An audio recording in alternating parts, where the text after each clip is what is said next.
Go ahead, progressives. Make my day.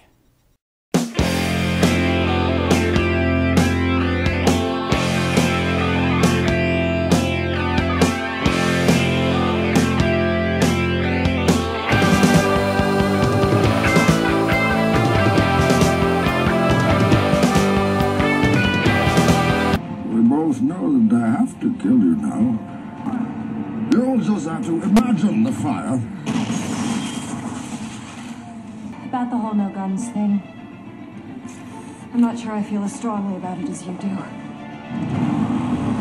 People who have serious mental health issues, and gentlemen, here we go again in the wake of the Newtown, Connecticut shooting, just like it was in the James Holmes fiasco, the events surrounding that, Columbine, Jonesboro, etc. We have the progressive left again calling for some of them, I think, have their heart in the right place, and then some of them definitely want to undermine the Second Amendment. They'll never call for full repeal of the Second Amendment because they know that wouldn't fly. Even most Democrats wouldn't want that.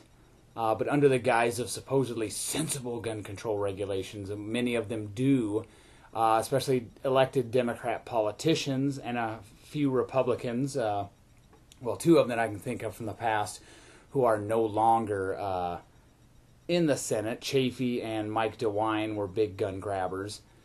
So we've got to be careful here. We've got to be vigilant, folks. If you listen to the mainstream media, you get the hint that the belief that these mass killings are larger than ever before, and gun crime is at an all-time high. I've done a number of videos that'll be going across your screen there that focus on a lot of information. I'll make a few quick points. One, and this goes in contrast to something Michael Moore said recently, white people, you need to lay down your guns. Actually, unfortunately, the most common form of homicide in these United States is a black man killing another black man. Blacks are proportionally more often than not the victims of a homicide, and they are more often than not the perpetrator, according to FBI statistics. Number two, these mass killings are not on the rise. As homicides featuring 3 or more victims since the early 90s have been basically flat as the violent crime rate and the homicide rate declines.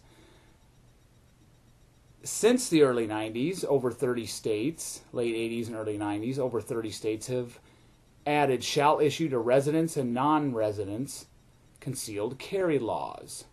There are more guns than ever in this country, more guns manufactured and exported. That fell during the Clinton administration. But it spiked again after Clinton left office. Most gun homicides feature a small caliber handgun, not a so-called assault weapon.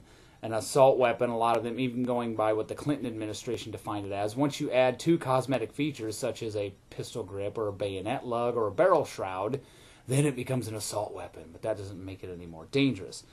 But the progressives don't know this, and they don't tell you this because they're either ignorant or they want you to remain ignorant. But unfortunately, many Americans aren't falling for this line of crap. In about 40% of so-called intimate homicides, an estranged boyfriend or girlfriend and a spouse, about 40% of the time the perpetrator doesn't even need a gun to do it. So the assault weapons ban did not have a discernible effect on crime. Banning assault weapons did not force the violent crime rate down, had nothing to do with it, but they won't tell you that either. I'd also like to go over some new information. I have all the links under the video as per usual. Some information you might find useful. The percentage of youth homicides occurring at school remained at less than 2% of the total number of youth homicides over all available survey years, even though the absolute number of homicides of school-age youth at school varied to some degree across the years. So we're not seeing, contrary to what they're telling you, a spike in school homicides. When you look at broad trends, now of course they'll pull out the Lanza shooting and say it will be up for that year, for 2012, and it will be, but over broad time periods, No, it's not. Also say justifiable homicides have been on the rise. So we have all these Holly weird activists that people are stupid enough to listen to, and I don't care what they say in any regard.